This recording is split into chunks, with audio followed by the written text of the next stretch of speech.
Hi, it's me, Michael, talking to maybe one or two people. Just with an update on my week. I'm trying to look into the camera. Check that everything's okay. Right, let's switch to the desktop and have a look. Right, so this is, let's just hide everything for now. This is my time for the last week. So we can see, basically, I've started with this down this virtual assistant line. I'll talk about that a little bit in a minute. I'm hoping that Kate's watching. Let's see. So the main thing I finished last week obviously was getting Squares TV up and running. So just getting it into an initial state, doing things like kind of making the scrolling work nice, video streaming. We've got an about page, which I did mention last week, but that's up there. We've got the mailing list, we've got all that kind of stuff. So the next step with that is to get this Joff video done. So that's what I've been struggling with this a bit, because there's format problems, but there's also like if I ever cut to, like, my video was just like freezing for the whole first like entire first half of it. So it's it would feel like to sit there and like.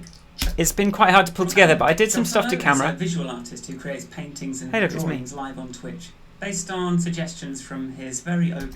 What I decided to do was just watch the whole interview from top to bottom and just like write it down as if it was a script. So then I had this script created, and I could like, so that I don't have to like jump around looking for stuff, and I can like edit the script and then go, okay, let's find the footage and like move that further back. And that seemed pretty effective. I've got my little. He hasn't actually been going that long. My name is Michael Forrest, and this is Squares TV. So we're working on that, but I'm still not super close to having that done. If I'm, so it's taken a while. I also joined the Pat Flynn's live stream. So that's the course I was following to get the website in shape. And sort of he sort of mentioned a couple of my comments, so that was nice. But also he recommended this book to me called Storybrand, which I've been reading, which is all about, well, I can show you, like, I've been making some sort of mystorybrand.com. I've been just figuring out like what my story brand is. So what's interesting about this is like, I think I'm definitely the sort of person who makes the mistake of making myself the hero of a story, but people are the heroes of their own stories, and I'm the guide. Like I'm Obi-Wan Kenobi or Morpheus or whatever that is. I'm the person that comes in to help the hero on their adventure that always exists in every story. That's sort of how this book's going. But each chapter it wants me to like figure out like my like the different sort of parts like of the thing. So a character, what do they want? So I've kind of gone with make a professional looking, like, it seems so dry, doesn't it? Make a professional looking live stream showcasing your creative work or helping people without spending too much money. Has a problem. The villain is the complexity and expense and uncertainty of getting started. There's a lot of game oriented, jargon heavy information, technical intimidating content, and when you're doing something live, like, so much can go wrong. External problems, webcams look bad, DSLRs are expensive, and it's hard to know how to get set up. And if you want multiple cameras as well, you need to buy multiple cameras, don't you? The internal problem is more like, what's going on inside. Am I ever going to be able to figure this out? Am I out of my depth? Is it even worth doing? And then philosophical idea that should lie behind everything, which is that the technology should not get in the way of you being seen. So these are what I've come up with in response to this quiz so far. Then they meet the guide. I'm the guide. So my empathy is that I was, are you overwhelmed by the prospect of setting up a live stream or frustrated by the difficulty of getting it to look and sound decent? I hope that sounds empathic, because I certainly, and I guess I say, like, yeah, I struggle with this. I had to figure a lot of stuff out. It's very complex. So I understand like why you might be sort of not quite ready to do it. But then I can say, like, authority-wise, like, there's stuff about me, like I've made my own mistakes, etc. But I can also say about Shoot, 16,000 downloads, at least 1,000 weekly active users, and they're all over the world. And then we've got quite a few reviews as well that I've pulled together. So the top reviews I've pulled together are let's see what we got. Yeah, like here's here are my notes on that. Let me just double click that out and make it. That is, how do I zoom in on this? Sorry, I am getting, that's Shaz. Hi Shaz, it's how to Vax. I said, like, so we've got the best app to turn your iPhone into a webcam by far. That's Talks of Our Time podcast. Fantastische Software, Zahnrad. Essential app for educators. I love this app. Fantastic app with very clear guidance and instructions. The developer is super responsive. Clearly this app is getting continued love. I looked everywhere for a clean camera feed to mirror for streaming to Mac TV. This is everything I needed, and it's so simple and so hard to find. Thanks.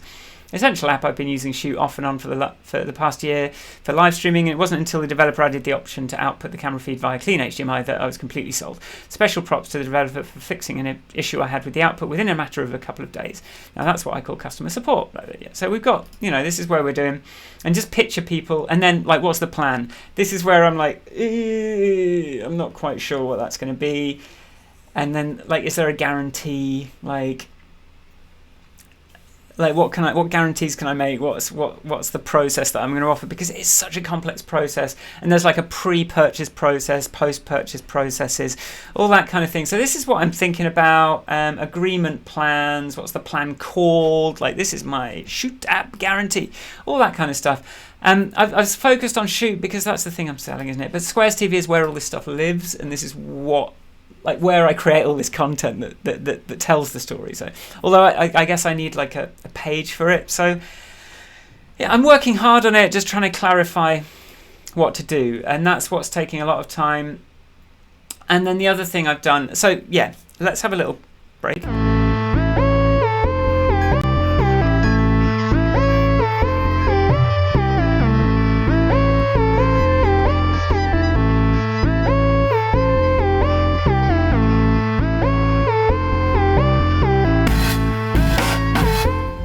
Bring me back. I just wanted those drums to come in.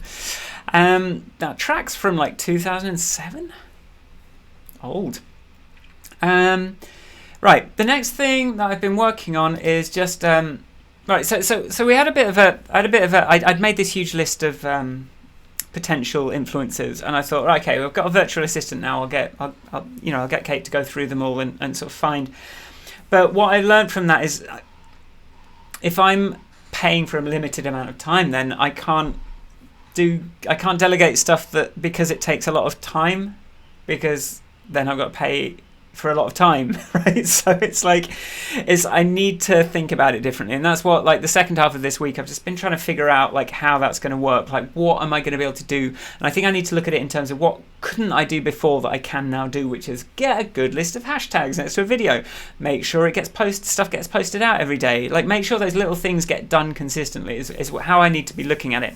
And then also, like, let's just sort out the press release. There's all these little bits and bobs that fall through the cracks. And I think that's how I need to look at, like, having a bit of copywriting and marketing support. So, but with that in mind, I was like, well, I need to not be the only person that can edit content on this website. So what I've done is, like, I've just tidied up this, the editor. So this is the content editor. Go to all posts. We can click in how to light your face for meetings. It's a markdown editor, so and it sort of it updates in real time as you type. So it's what I've added is I've just made this work a little bit better, be a bit more responsive. It'll kind of go top to the bottom, or it'll do that, and it won't be weird. I had a bug where, like, when it says, "Are you sure you haven't saved?" but it wasn't always correct that it hadn't saved. So I wanted to make sure that was trustworthy. But then also, I wanted to make sure that, like, we've got a bit of a kind of edit log. So basically now there's a change log. So each change we could, just to sort of take some of the risk out of having multiple people working on stuff, I thought, well, let's just stick it in so we've got a bit of an audit trail for the content, so we can get back to stuff if anything happens, because, like, I built this thing from scratch, so I could have introduced so many bugs that could be causing problems. But it's feeling pretty good. Like, the save button is grayed out until you do an edit, and then it becomes, so stuff like that is working nicely. And then we've got the categories, and I've just tried to make these a bit more okay. And then the other thing I've done is just, like, now instead of having just one password, it like you log in like a normal thing, and it's basically whitelisted to me and Kate for now. So if you have one of these email addresses, then you can use the CMS. I won't tell you the email address. So that's just some prep. So you see that took like 3 hours to just like make it easy to author the content. Like that took a chunk of my time to be able to get that set up. So that's Squares TV. Let's have a quick look at Shoot as well. So Shoot, you can see I've just been plugging away. So recording while mirroring. Oh my God, you don't even know. So here's the app. Here's Shoot. I'm mirroring the Shoot on my screen, so you can see. Here's the controls. So this is with Shoot Pro enabled. You now get this little record button, and you get this pause button. If you press the pause button, the image pauses. So now, and we can unpause it, or if you record, you can record, and you press stop, and that saves to your camera, and like you can also like export it as a thing. And I do my weekly doxing of my friends. So one thing that was difficult about this was that the easy way to record video to a file doesn't work if you're also screen mirroring. Like, so there was a lot to figure out there. It was very complex. So I finally got that worked out, but then I had this extra layer of complexity, which is you can draw on this now, right? And then by default, it wouldn't include that with the video, so I had to also figure out how to get the drawing to be saved with the video, because it's like a separate layer to the video. It's easy to just save the raw video, but oh my God. And then again on top of that, being able to like get the picture. If you take a snapshot, that's a different thing again. So and it's different when it's plugged in or not plugged in, and the rotation of the phone affects it. So it's been like it's been a slog. 12 hours this week, just making sure that this thing isn't a nightmare. Like this really simple thing just doesn't behave in weird, awkward ways. And did I say like the shutter speed? Yeah, I think I mentioned this last week, but like the shutter speed now you can control. Yeah, we need to unpause. Clear. Like, so the shutter speed now you can set really low or set really high, and you can have some crazy sort of shutter speed stuff coming on. Something I did do since last week was I bought like a sort of ugly ass gamer stand for my laptop so that it doesn't overheat when I'm doing these videos and get all choppy. So hopefully this will be a much better video than last week. In terms of the sort of sales pitch for this, this needs a lot of work. This needs I need to do a proper sales pitch, or like some slides, or I need to actually go, look, this is really great, this is a premium product, it's a subscription product, so I need like imagery, I need copy, I need all these things to be like to really be doing their job to sort of get people paying for it. This is the wrong screen actually. Like if I clear the purchase, come out, and then come back to this screen. I don't know what this gap is here. Thanks for buying Shoot. Unlock extra features. Is this bi-monthly subscription, or apply for a discount, or this stuff. Like this is all. This all needs to be like really good content. This is 13 minutes long. It was not supposed to be 13 minutes long. I will just... have we had the second clip? No. Maybe I'll do that as a little outro clip. We will... I'll just mention the podcast, grandpodcast.com. Oh no, this hasn't come out yet. But we did professionalism today, so how not to get to, like, is it a mechanism of control, making people be professional? Because it seems to apply to people lower in the ranks more than people higher in the ranks. It seems like people at the top of the chain can do what they want, whereas everyone else is held to this standard of professionalism. But at the same time, like, it is... if everyone is professional, that's just showing respect for everyone else's time and everyone else's skills and all those things, which is important. So maybe it's not that we shouldn't have to do it, it's more that everyone should have to do it. But so that was our sort of general conclusions, but that'll be out on Monday anyway. All right, thanks for watching, and I'll see you next week. I'm trying to find out which key I have to press to make the outro. We'll have a little bit of outro and then the thing. Bye.